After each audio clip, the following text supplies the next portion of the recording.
He called me ma'am again, and this time I didn't stop him. Maybe I wanted to hear how surrender sounded from his lips. The sound of it lingered longer than it should have.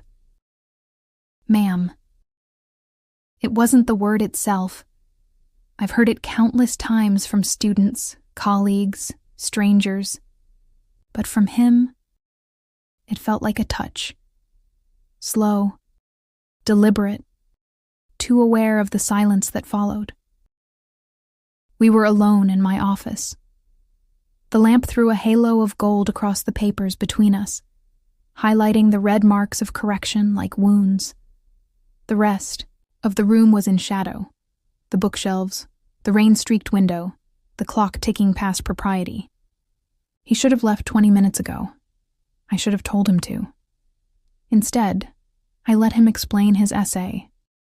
His voice low and steady, his sleeves rolled to his elbows like he owned time. He spoke about guilt in the Scarlet Letter, about how sin can be both punishment and pleasure. I remember thinking, he has no idea how close he is to the truth. Outside, thunder rumbled. Inside, the air felt charged, humid with everything unsaid. Rewind. My name is Dr. Alara Vaughn, 38 years old, professor of English literature, keeper of rules, architect of silence. I've spent my life constructing walls out of discipline and degrees. Everything about me is curated. My handwriting, my tone, even my smile. I was raised to believe control was a virtue, and I wore it like armor. My office reflects that. Glass walls, clean lines, soft light. Students walk in nervous and leave composed. They call me brilliant, intimidating, unreachable. I never correct them. It's safer that way. Until he arrived. Julian Hale, 22. Transfer student. Top of his class in comparative literature. The first time I noticed him, it wasn't because of his grades. It was because of his stillness. While others fidgeted, he watched. Every word I said seemed to move through him, like he was dissecting it. Not with arrogance, but hunger. He had this quiet intensity that didn't belong in someone his age. Dark eyes that seemed too certain of what they wanted. Hair that refused to behave. A scar near his temple. Thin, almost invisible, that made him look like he'd lived too much already. He didn't flirt. He provoked. He challenged my lectures, not out of rebellion, but out of fascination. Don't you think repression is a kind of seduction? He once asked, leaning back in his chair, the corner of his mouth curving just slightly. The class laughed. I didn't. Because he was right. And he knew it. It started innocently. Questions after class. Discussions that went too long. One evening he lingered as students filed out, holding his notebook like an excuse. I didn't understand your comment on my essay, he said. His voice was soft, but his eyes, they were a storm, waiting for permission. I told myself I was being professional, that I was helping a student, that this is what mentorship looks like. I didn't notice how close he stood until the space between us turned intimate, until I could smell the rain in his hair. He didn't step back. Neither did I. That night, I replayed our conversation more times than I care to admit. The way his voice had dipped when he said my name. The way his gaze had lingered, not on my face, but just below my collarbone. A flicker of something he pretended wasn't there.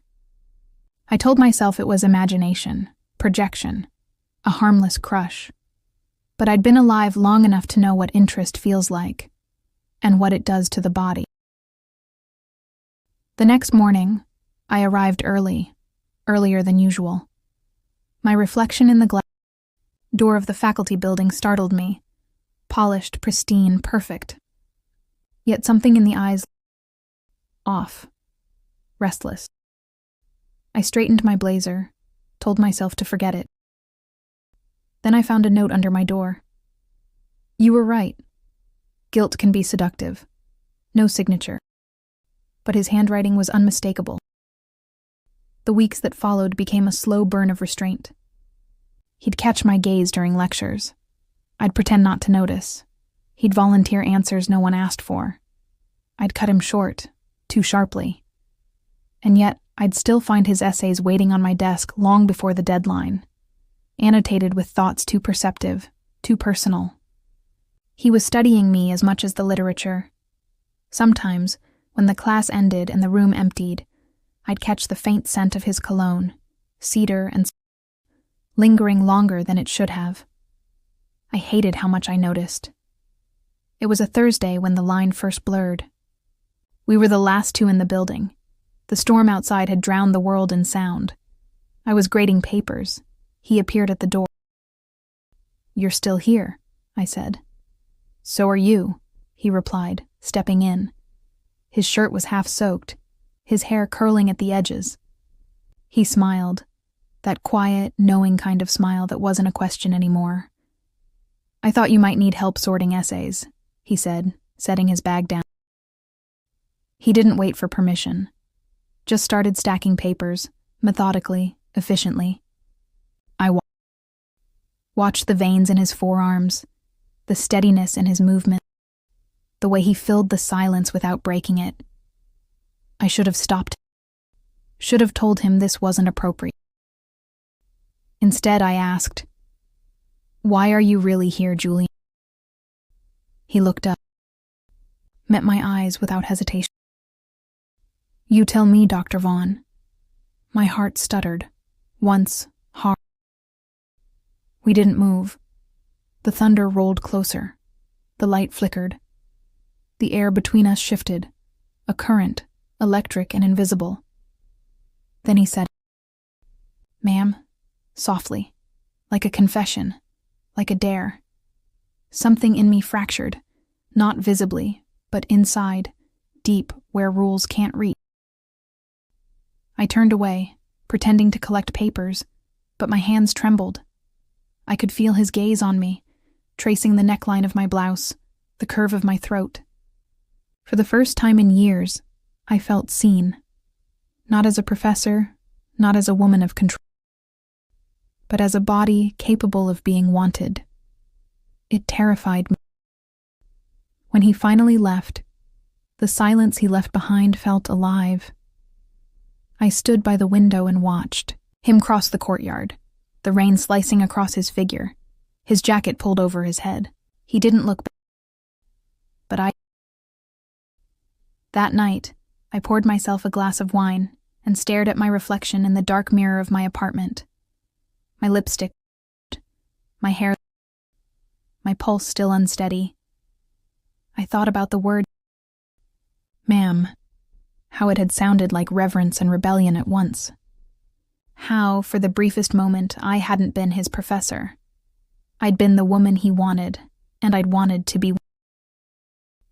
The next day, I arrived in class voice steady, heels sharp against the tile.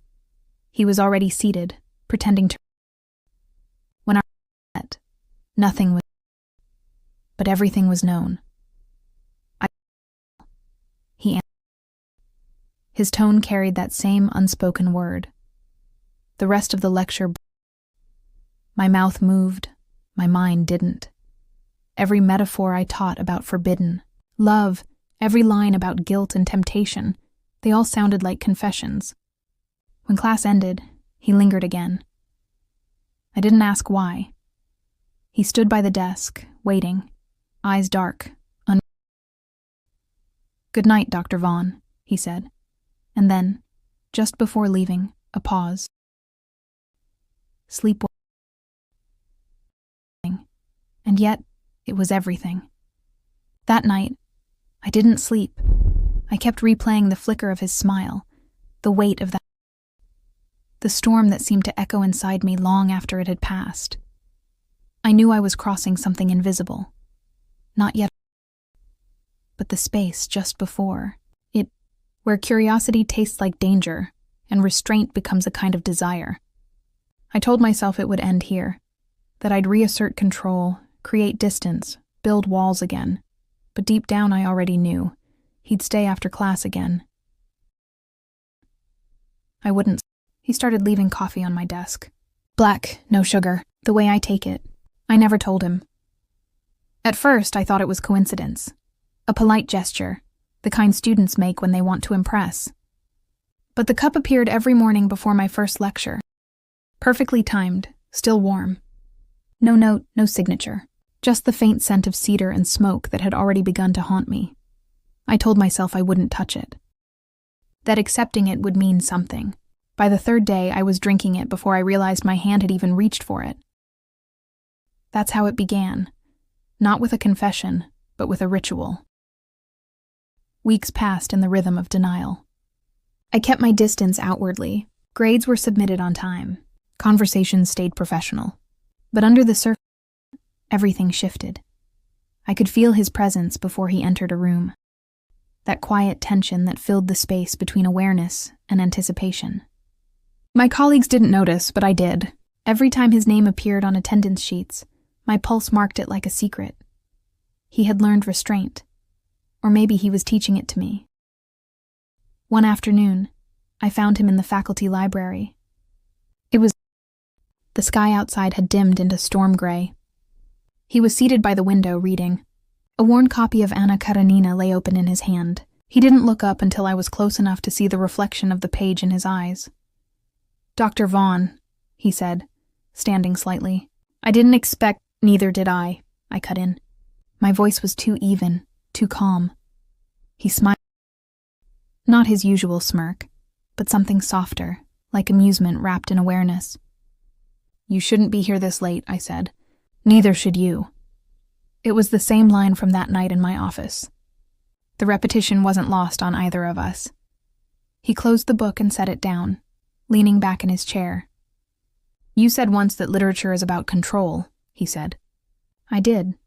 Then what happens when the author loses it? The question hung there, heavy, deliberate. I looked at him, really looked. The way the light from the window caught the angle of the way his tie was loosened, his fingers stained faintly with ink. "You'll find out," I said quietly, "when you're old enough to understand the cost." His gaze didn't waver. Maybe I already do. The storm outside cracked, lightning flashing across his face. In that instant, I realized what terrified me most wasn't his youth. It was his certainty. He stood and walked closer, until he was only an arm's length away. "Do you ever get tired," he asked, "of pretending you don't feel anything?" I could have laughed. I could have reminded him who I was. His professor, his superior, the woman whose reputation was made on control. Instead, I said, "Be careful, Julian. Curiosity is a dangerous habit." He tilted his head, eyes steady. So is denial. The moment broke when the lights flickered. The power went out. The storm had taken. We stood in near darkness, the only light coming from the faint glow of emergency lamp. First, slow, measured steps toward the shelf behind me. "Let me find a candle," he murmured. I could feel the warmth of him even before he passed. The scent of rain and electricity. When his arm brushed mine, accidental or not, something inside me faltered. The air felt too thin. I stepped back, but he didn't move away. In that suspended moment, the roles blurred. The professor and the student disappeared, and what was left was something raw.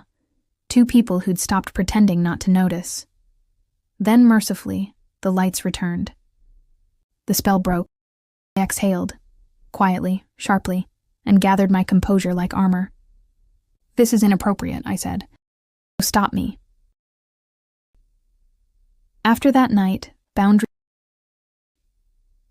he started finding reasons to stay late, assisting with research, volunteering for projects he had no requirement to join. Every gesture was polite, plausible, professional, but behind each one, there was a pulse. The world around us continued as usual, students laughing in hallways, lectures, deadlines, faculty meetings, but beneath it all, a private current thrummed, invisible yet undeniable. He knew how to play the part. He never crossed the line in public. But when no one was looking, he let silence speak for him. The deliberate pause before answering a question, the way his eyes would linger a second too long, the brush of his hand when passing papers. The act was small, harmless, But together, they built something dangerous. And I, the woman who built her life on structure, was the one who let it happen. There was one evening I can't forget. The deadline for departmental grants was approaching. The entire building was empty, save for the hum of printers and the soft patter of rain. He appeared at my door again, as if soon. "I brought your files from the library," he said. His voice was even, but his eyes gave him away. That same reckless calm I'd come to fear. "Thank you," I replied, reaching for the stack. Fingers bright. Could have ended there. But it didn't. He didn't pull away. Neither did I. The silence between us thickened. I could hear the faint ticking of the clock, the rain's steady rhythm. "You always wear control like perfume," he said softly. "But it's starting to fade." I should have been furious. I should have dismissed him on the spot. Instead, I found myself asking, "And what do you think is underneath it?" He smiled, the faintest curve of something real. For a moment, a single dangerous moment, I wanted to believe him. I didn't touch that night. But something far more intimate happened. Pretending. He sat across from me, reading excerpts from my favorite authors, his voice low, deliberate. He asked questions that weren't academic anymore. "Do you ever regret what you chose? Does power ever feel lonely?" I told him I didn't know. But I did. I just couldn't say it aloud. The office felt smaller with him in it, as if the air itself had learned how to listen. When he left, he paused at the door. "I'm not trying to ruin anything," he said. "I just want to understand why you pretend this isn't happening." For an answer. After he was gone, I sat there in the half-light, my pulse still betraying me. The clock read past midnight. My reflection in the glass looked like someone I didn't recognize. Not a professor, not a mentor, not even a woman in control. Just her. The one I buried years ago, the one who used to feel. The following week, rumors began. Nothing concrete, just whispers. Someone saw us walking together too late. Someone noticed his coffee on my desk. Someone mentioned the way he looked at me during class. I told myself it was fine, that I could handle it. I'd survived worse storms. But this one wasn't external. It was inside. Every day became a test. Every lecture a performance. I could feel his gaze while I spoke, the weight of his silence when I passed him papers. He no longer called me Dr. Vaughn in private. Just you, and every time he said it, it sounded like a secret. It happened on another storm night, the kind that blurs time and reason. We were reviewing a presentation draft. He to point something out on the screen. Breath brushed my cheek. I turned. Too close. Neither. For a moment, the world narrowed to that single inch of space between us. The hum of electricity, the rhythm of rain, in my chest. Then his hand touched mine. Not accidental, not innocent. I didn't pull away. I should have. I didn't. It wasn't a kiss. Not yet. Quiet surrender of proximity. The silence before the fall. The sound of the rain grew louder, harder, as if the world was warning me. When I finally did pull back, I said the only thing that still made sense. "This can't happen." He nodded, but his eyes told me he knew. It already. He left without another word. The door slow and final. I sat there, staring at my reflection in the dark monitor, the outline of my faint glow of the. For years, control had been my arm.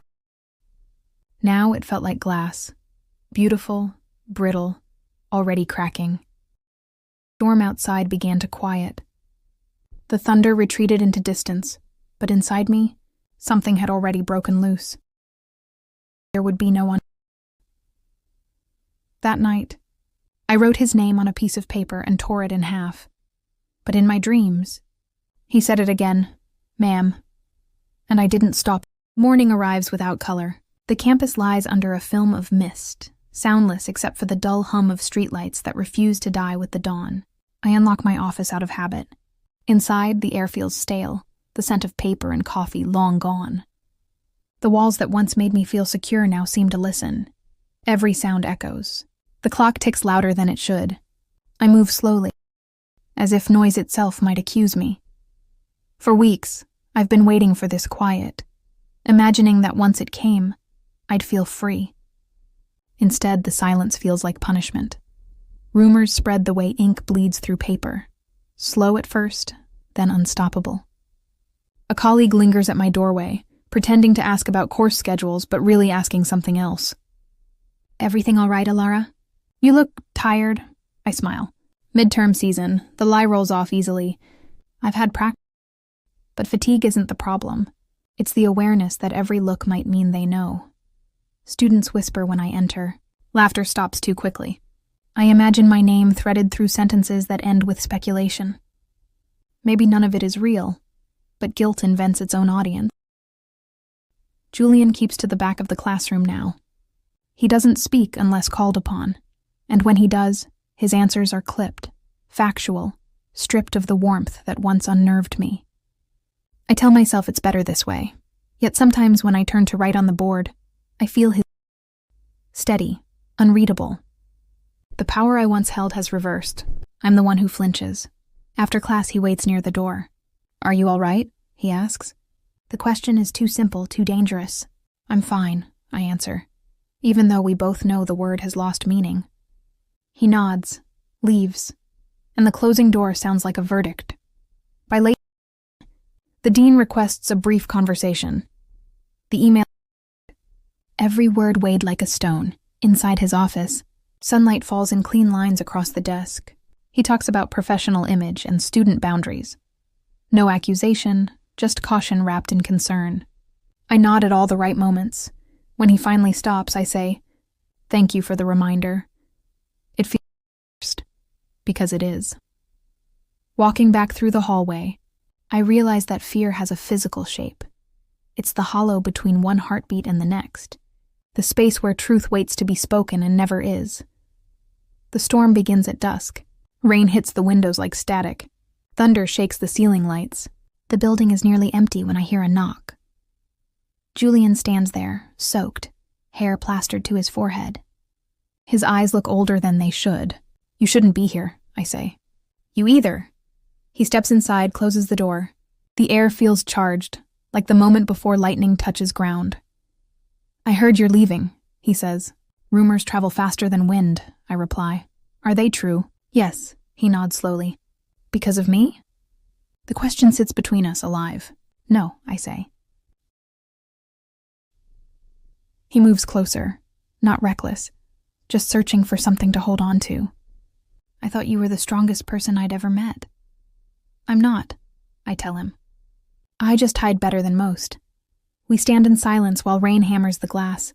His hands are at his sides, trembling slightly. "This isn't fair," he says. "No," I answer. "It's life." He laughs once, a sound without joy. "So that's it?" "That's it." He turns toward the door, then stops. "You taught me about control," he says quietly. "But I think you were teaching yourself. When he leaves, I don't call him back." The sound of his footsteps fades, replaced by thunder. For a moment, I let the rain wash the air clean, though nothing feels clean anymore. Resignation. The next letter. Effective immediately. 2 words that erase years of work. Packing the office takes only an hour. The room looks smaller with each empty shelf. Beneath a stack of essays, I find a note in his handwriting. Control is just another word for fear. I fold it, place it inside a again. When I carry the last box out, the janitor nods politely. No one else says goodbye. Months later, I teach evening classes at a community center. No titles now, just Alara. The fluorescent lights hum. The chalk catches in my throat. And sometimes I think this must be what starting over feels like. I still wake early, pour black coffee, watch the city from my small apartment window. The streets are quieter here. The quiet doesn't accuse me anymore. It just exists. I never hear from him. Occasionally I think I glimpse him in a crowd. With the same walk, the same careless tilt of the head. But it's never him. He's become a story myself in fragments. A name half-remembered, a season blurred by rain. In the end, I realized the scandal wasn't what destroyed me. It was the way he saw through the performance. He looked past the degree, the polished voice, and found the part of me I'd buried under achievement. He didn't take anything from me that wasn't already cracked. He simply pointed to the fracture. For years, I believed control was the same as safety. Now I know it's just another version of fear. People ask why I left the university. I tell them I wanted freedom. They smile, satisfied. Never. Closing. Image: I sit at my desk one night, the window open to the sound of distant rain. A single lamp glows against the darkness. On the desk lies a blank page waiting. I pick up my pen and write the first never deliver. Some lessons arrive only after the classroom is gone. I pause, let the ink dry, then close the notebook. Outside, thunder murmurs somewhere far away. He said I ruined him. Maybe I did. But he walked into the fire,